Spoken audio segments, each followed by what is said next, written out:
Hi everyone, in front of me I've got DOOGEE X97 Pro and let me share with you how to reset camera settings on this device.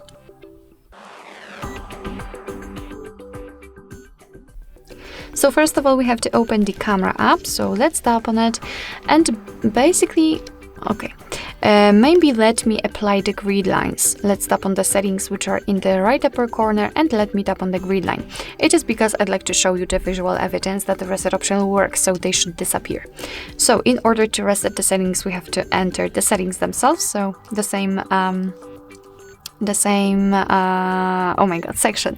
And here we've got the reset option, so let's tap on it and confirm it with OK.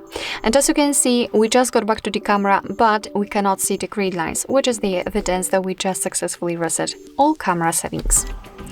Alright, so basically that's all. This is how to reset camera preferences and camera customization in your DOOGEE X97 Pro.